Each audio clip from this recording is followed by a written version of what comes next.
ustedes los hechos sucedidos en el día de hoy. Se están creando las condiciones para que el Partido Comunista llegue al poder. Tras una década de regresión y de oscurantismo,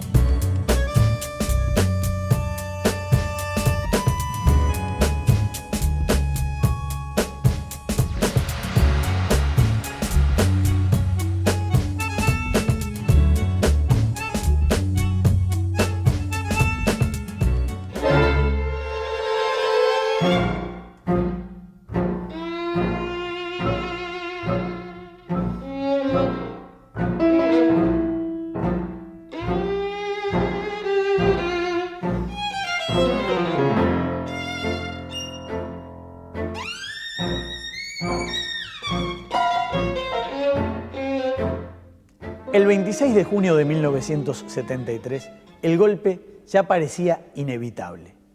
La tensión política era extrema, los militares estaban acuartelados. Y poco después de la medianoche, sobre las 0:25, el Senado comenzó una sesión extraordinaria. Lo hizo bajo la presidencia de Eduardo Paz Aguirre, porque el titular del cuerpo y vicepresidente de la República, Jorge Zappelli, estaba intentando lo imposible, impedir la disolución de las cámaras. El país ingresaba en una nueva etapa. Zappelli, con quien habíamos hecho una buena amistad, cuando se convocó a una sesión, ya cerca de la medianoche, nos pidió a muchos senadores, colorados y blancos, que no concurriéramos, porque él estaba haciendo gestiones finales, y él hizo una manifestación todavía de optimismo. Esa es la verdad.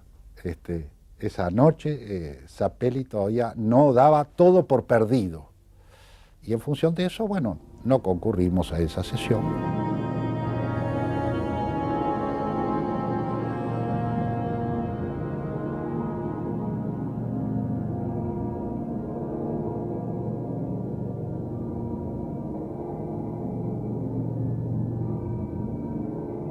El clima realmente era un clima de mucha incertidumbre al principio, después del convencimiento de que el señor Bordaberry asumía el camino de la disolución parlamentaria, naturalmente de nerviosismo, de reacciones en algunos casos de algunos senadores más fuertes.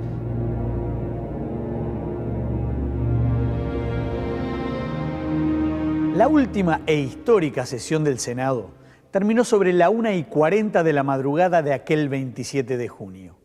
En su transcurso se sucedieron los discursos de condena a lo que ya era inevitable, el más recordado de los cuales, seguramente, es el que protagonizó apasionadamente Wilson Ferreira Aldunate. Señor presidente, a lo largo de todo el día de hoy, circularon persistentes rumores que luego terminaron transformándose casi en noticias, según los cuales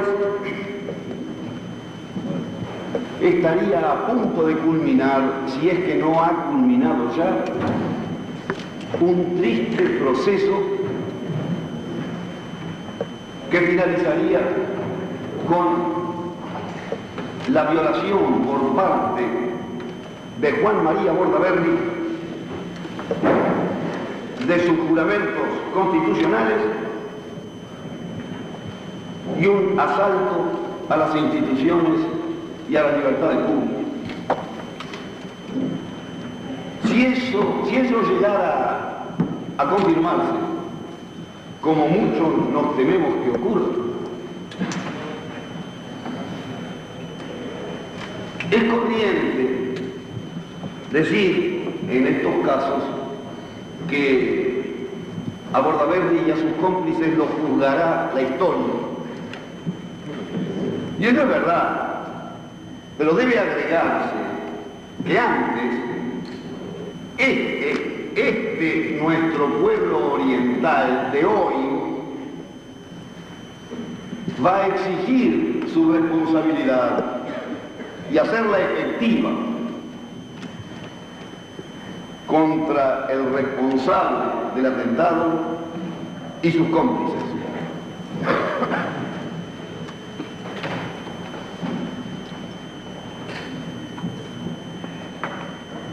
Si esto llegara a confirmarse, nuestro partido nacional, se considerará en guerra contra el señor Juan María Bordaberry, enemigo de su pueblo. Los señores senadores me permitirán que yo, a pesar de que la hora exige emprender la restauración republicana como una gran empresa nacional, me permitirán que yo haga una invocación que me resulta ineludible a la emoción más intensa que dentro de nuestra alma alienta. Me perdonarán que yo, antes de retirarme de sala, arroje al rostro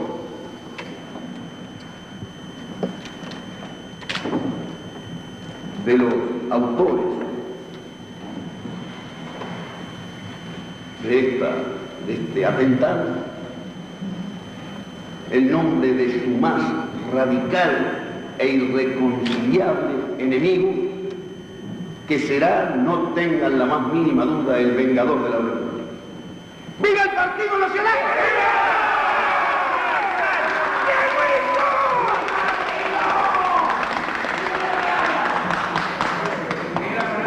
En el momento que Wilson sale de la puerta del Senado, ve que lo agarran así un brazo uniformado. Y claro, ahí un segundo de confusión. Era otro Uruguay Lessa, ¿no? Yo tenía 18 años, iba todos los días al Parlamento, pero más por orden paterna. Iba con un revólver acá, y mi padre lo llevaba acá en una sobaquera.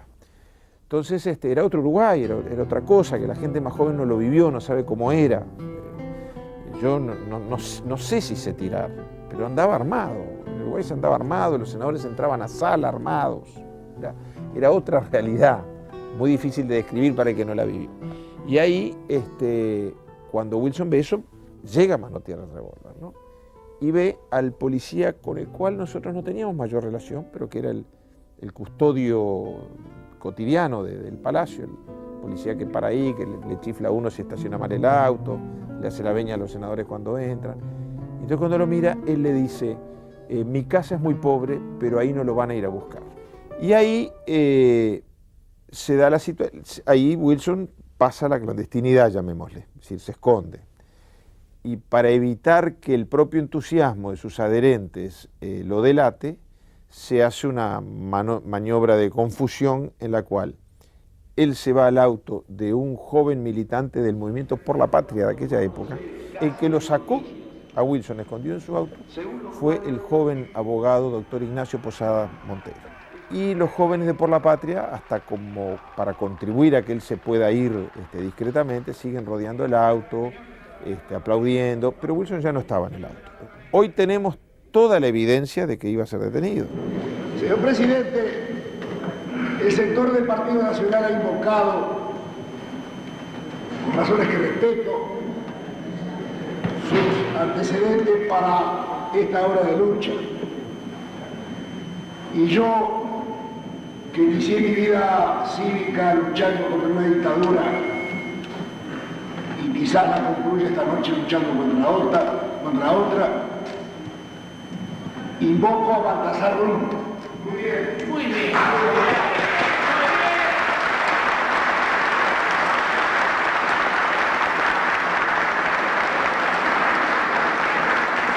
Arrojo a la sombra cobarde de los tiranos la imagen siempre de un no ladrón, como nuestro compromiso con la historia de la nación, como nuestro mandato, como nuestras ganas de vivir y de morir.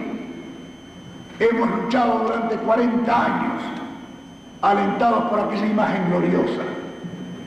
Y sentimos en esta noche histórica por tantas razones y tan profunda para nuestra emoción, que desde la sombra de la historia Él se levanta. Y con Él se levantan nuestras mejores fuerzas. Lo más grande de la nación resumido en su sacrificio y en su voluntad de lucha. Y también le decimos a quien quiera ser tirano que sobre su sombra ignominiosa estará siempre la sangre y la luz de Brun, nuestra lucha, nuestro combate y la decisión de defender las libertades con nuestra vida, con nuestra sangre y con nuestra muerte si fuera necesario. ¿Me permite? Gracias, señor.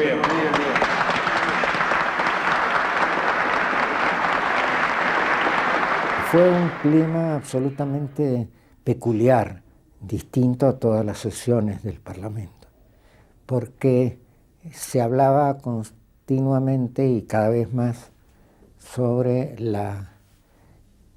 el propósito del Poder Ejecutivo de voltear el Parlamento. Erro se había ido a Buenos Aires y esa tarde se fue Michelini a Buenos Aires a convencerlo de que Erro no volviera a Montevideo porque la situación se hacía cada vez más complicada. Hubo vacilaciones en algunos parlamentarios, debo reconocerlo. Algún parlamentario en determinado momento nos habló a Ferreira y a mí diciéndonos ¿por qué no entregamos a Erro y así salvamos las instituciones democráticas y evitamos el golpe? Bueno, recibió de nosotros la respuesta que tenía que recibir. Si no existían los motivos, era imposible votar el desafuero sin quebrantar normas no solo jurídicas, sino de ética. De manera que hubo vacilaciones en algunos, pero en general el Parlamento tuvo una acción decidida frente a los intentos golpistas. Quiero señalar mi profunda fe en el pleno resurgimiento de las libertades públicas, porque el pueblo uruguayo no sabe vivir sin ellas. El pueblo uruguayo tiene un viejo pacto firmado, indisoluble, con la libertad, que arranca en los días tristes de 1811, que se ha afirmado a través de nuestras luchas cívicas y que es inmortal, y por ello no podrán apagar la luz de la libertad ninguno de los tiranos, los aspirantes y tiranos que esta noche se están tramando la muerte de la República y no morimos. Muy bien, muy bien. ¿Hubo algún senador que intentó resistir o que quiso resistir? Bueno, hubo algún caso. El caso de Amílcar Vasconcelos, que quiso esperar armado la llegada de los militares, entendiendo que esa era la manera de defender al Parlamento. Producto de ese espíritu recio, combativo de Amílcar, su reconocida actuación pública, en la que puso siempre esta enorme vehemencia. Señor Presidente, en primer término de importancia en orden personal, desde la mañana de hoy, por distintos conductos, amigos nuestros de distintos sectores de la actividad, nos hicieron llegar la versión de los acontecimientos que se estaban preparando. Y nos expresaron además que figurábamos en la lista de las personas que habían disuelto el Parlamento seríamos detenidos. Yo quiero decir en esta sesión de la Asamblea General que hago responsable de hoy para siempre a todos los que intervengan en esto de la menor arbitrariedad que cometan contra mí.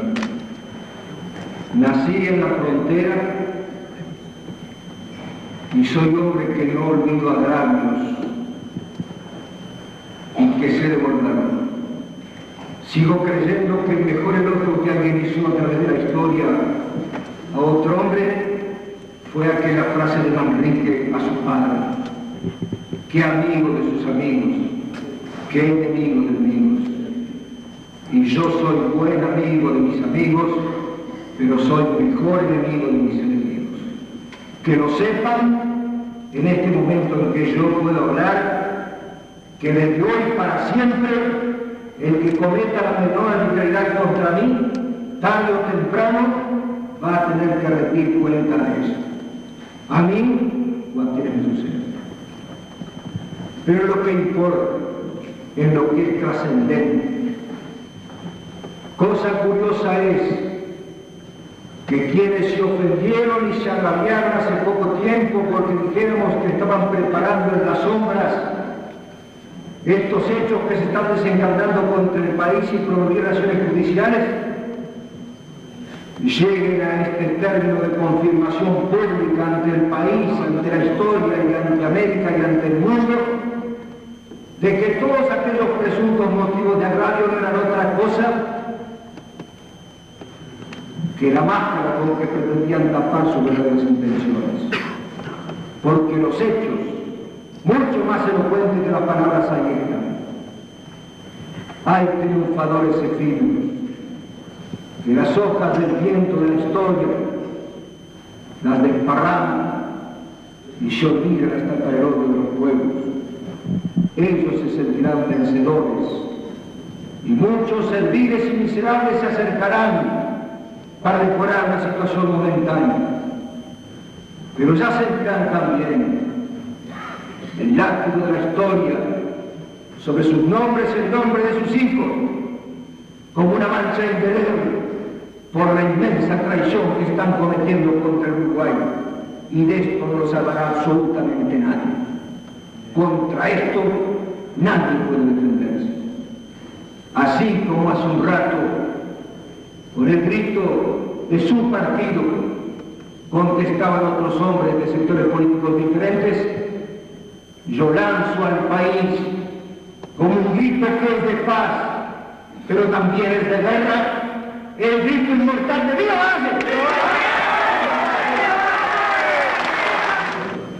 Hace 5 años, un mes más o menos, en el Uruguay, en su proceso político y en su desenvolvimiento histórico, se produjo un importante cambio. Valores tradicionales, estilos cultivados por encima de concepciones políticas, fueron vil e injustificadamente pisoteados. Se aplicaron medidas prontas de seguridad. La Asamblea General, en uso de facultades constitucionales que nadie nunca sensatamente osó discutir, resolvió levantarlas, y un presidente de la República que también ensució un juramento que pronunció por algo que notoriamente no tiene, desconoció aquel pronunciamiento. La Asamblea General de entonces no enfrentó aquella grosera violación de potestades institucionales indudables como debió hacer. Y a partir de entonces, gradualmente, con persistencia y con firmeza, el Uruguay vivió un proceso implacable y feroz de deterioro de todos los valores fundamentales de que como orientales, por encima de ideologías, nos enorgullecemos. La tortura, la persecución alevosa campearon por sus fueros desde entonces. El alud de negociados y de ilícitos más repugnantes, la explotación más atroz, signaron en lo fundamental la conducción política del país. Incluso la irregularidad en el campo de las opciones electorales, antes y durante el desarrollo de la confrontación pública de opiniones, sentó sus reales en esta desgraciada circunstancia nacional. Lo de hoy es un hecho repugnante. Y finalmente el palacio quedó prácticamente vacío. Yo decidí quedarme, y simplemente porque toda esta campaña que se había iniciado de tiempo atrás con respecto al Parlamento, a que vaya a saber qué tipo de documentación sediciosa se manejaba, qué fiestas se hacían en su interior.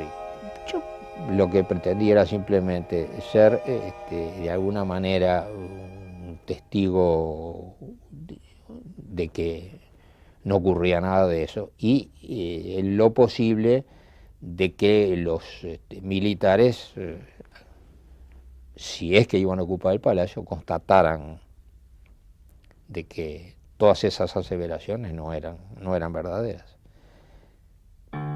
Y así fue, y así ocurrió. Se inicia la jornada de ocupación en las primeras horas de la mañana, con una gran aparatosidad, con movimientos de efectivos y algunos carros blindados pertenecientes a la región militar número 1. Prácticamente fue rodeado el palacio por estos efectivos. Y el ingreso lo hicieron por la puerta, naturalmente, del Senado, que estaba abierta, había permanecido abierta toda la noche. Bueno, la historia está escrita bastante flechada, de la historia de esos años.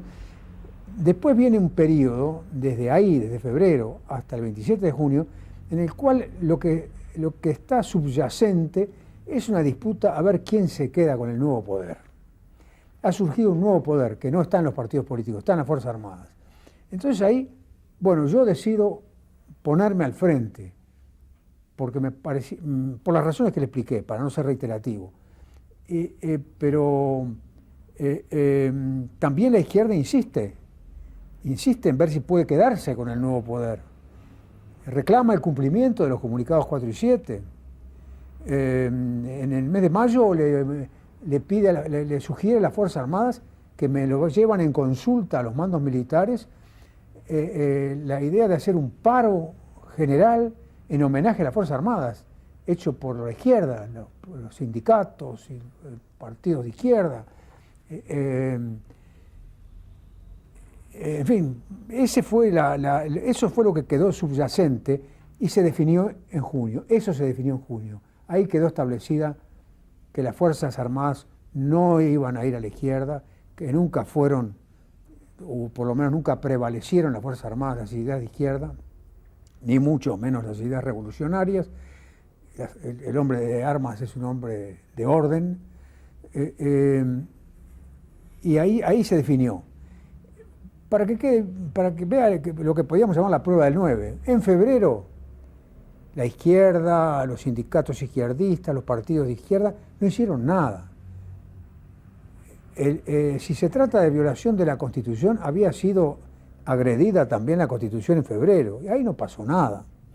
Es decir, la izquierda no se movió, pero en junio sí. En junio fue cuando se desató la reacción de izquierda con manifestaciones, etcétera, etcétera. ¿Por qué? Porque en un caso no defendió la legalidad y en el otro caso sí la defiende la legalidad. Porque en el entremedio tenía la chance de ver si ellos podían quedarse con el poder que había surgido, con el poder con el nuevo poder. El golpe de Estado nunca fue inevitable. La prueba está el tiempo que demoró en darse. Porque si uno mira los episodios que van pautando la cadena de sucesos que termina en junio del 73 en el golpe de Estado, uno ve que hubo momentos en los cuales el proceso pudo desviarse positivamente hacia un clima de mayor entendimiento, de mayor concordia, que soslayara el clima de crispazón que nos fue llevando. Si uno mira primero lo que fue la prisión de Jorge Valle, luego mira lo que fue febrero del 73, con aquellos pronunciamientos, y que recién en junio después se termina en el golpe de Estado y en el cierre del Parlamento, uno ve un lapso de muchos meses, 7, 8 meses, en los cuales se van gestando hechos que van llevando, que van arrastrando. En más de un momento esto pudo haberse evitado. Es evidente que con una conducción política más inteligente esto pudo y debió haberse evitado. Y en definitiva, entendamos, no. Si acá no hubiera habido violencia política, no habríamos tenido el ejército en la calle, no habríamos tenido el ejército politizado y como consecuencia de esta situación de desbalance. Pero luego hay una inercia, porque ¿qué ocurre? El movimiento guerrillero en realidad está destruido antes del golpe de Estado. Antes del golpe de Estado, es decir, en septiembre del 72 cae Sendik y se puede decir que allí termina lo básico de las confrontaciones, ¿no? De modo que esto no legitima de ningún modo el golpe de Estado, ¿no? Que este es un tema siempre recurrente con los militares cuando ellos reivindican su lucha contra la subversión como una defensa de las instituciones democráticas, en la cual ellos actúan mandados por el Parlamento, y es verdad, pero suelen olvidar que esa legitimidad que ganaron en aquel momento con esa lucha, la perdieron luego con el golpe de Estado. Lo que pesó fundamentalmente fue la ineficacia del sistema político y el descreimiento en la capacidad en el sistema para poder conducir el país en los momentos que se vivían. Eso fue lo esencial. Yo sentí decirle a ilustres políticos y decir, bueno, a los militares y a los policías sí los matan. Y dice, bueno, para eso les pagamos. Es decir, a mí eso me despertó una furia brutal. Porque entonces digo, ¿pero qué pasa? Acá hay dos tipos de ciudadanos en este país. Acá simplemente por el hecho de prestar servicio a la nación en la policía o en el ejército, a uno lo pueden matar y el valor de la vida de uno no vale nada. Y nosotros estamos acá tratando de defender el Estado, jugamos nuestra vida para que estos tipos estén mandando después. A estos son los líderes que nosotros tenemos que apoyar y jugarnos nuestra vida. Y estos se creen que nos van a comprar la vida nuestra por los miserables pesos que nos pagan. Si nos tratan de esa manera, quiere decir que nos desprecian. Bueno, ese tratamiento causaba mucho resquemor. ¿Era inevitable el golpe de Estado? Bueno, mirándolo con la perspectiva que dio después los años, yo creo que sí, que era inevitable. Es insoportable para un país de las dimensiones nuestras vivir rodeado por dos gigantes que tanta influencia tienen y deben tener, lógicamente, en nuestra vida institucional, en nuestra vida hasta común, en nuestra vida diaria, como Argentina y Brasil, que nosotros pudiéramos sustraernos. De nada sirven los sistemas políticos, partidarios, democráticos. No, viene el ejército, viene el que sabe hacer las cosas. Y eso se pega, se contagia. Y hubo, y lo digo con el mayor de los respetos a la historia y el mayor del respeto a todos los partidos políticos, sectores importantes del Partido Colorado, al cual pertenecía el presidente Bordaberry, sector muy importante, mayoritario del Partido Colorado, apoyó los actos del 8 como apoyó después el golpe de Estado. Y de la misma manera, un grupo muy importante del Partido Nacional hizo lo propio, con la salvaguardia de los sectores de Por la Patria y del movimiento de Rocha, que tomaron firme posición en el Partido Nacional desde el primer momento, y una cierta tibieza y oposición de la lista 15 dentro del Partido Colorado.